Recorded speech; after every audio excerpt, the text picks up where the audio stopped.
गुरुर्ब्रह्मा गुरुर्विष्णु गुरुर्देवो महेश्वरा गुरुर्साक्षात् परम ब्रह्म तस्मै श्री गुरुवे नमः।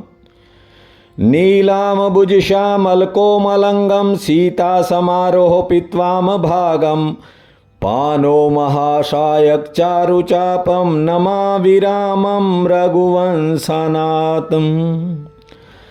त्वमेव माता च पिता त्वमेव बन्धु च सखा त्वमेव विद्या च द्वरणं त्वमेव सर्वं मम देवदेव। वासुदेवसुतं देवं कंसं चानुर्मर्दनं देवकी परमानन्दं कृष्ण वन्दे जगद्धम्। प्रिय बंधुओं, देवियों व सज्जनों, इंसान अपनी जिंदगी में उनको नहीं छोड़ना चाहता जो एक दिन उसको ही छोड़ देंगे, और जो इंसान को कभी नहीं छोड़ने वाला है उसको इंसान पूरी जिंदगी भूला ही रहता है। पहले तो इस बात को अच्छे से समझ लो, ये शरीर, ये जन्म, ये जीवन उस सच्चिदानंद की धरोहर है, इसलिए उसका हर समय स्मरण रखा करो। मैं ये नहीं कह रहा कि रिश्तों को छोड़ दो। भागवत कथा कहती है कि इन रिश्तों का मोह छोड़ दो। ध्यान दीजिए, सुगंध भंवरे का भोजन है। भ्रमर फूलों के ऊपर मंडराते जरूर हैं, लेकिन फूल पर बैठते नहीं। भंवरे तो केवल सुगंध पाने के लिए, अपना भोजन पाने के लिए फूल के चारों तरफ मंडराते रहते हैं, पर फूल पर बैठते नहीं हैं।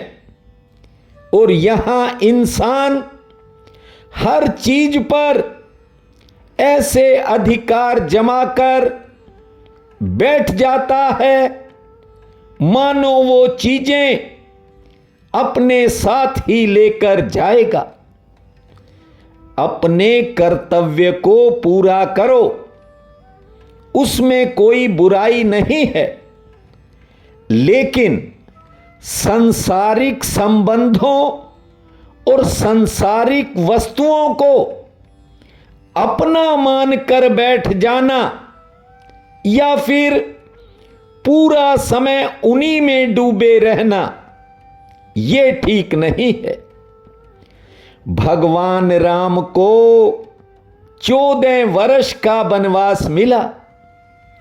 छोटे भाई भरतलाल उनको मनाने के लिए, वापिस लाने के लिए चित्रकूट गए थे।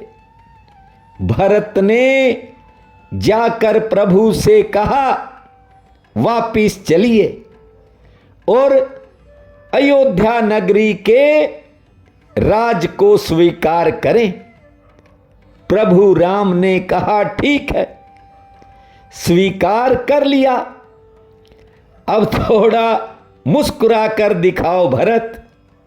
भरत जी बड़े प्रसन्न हुए।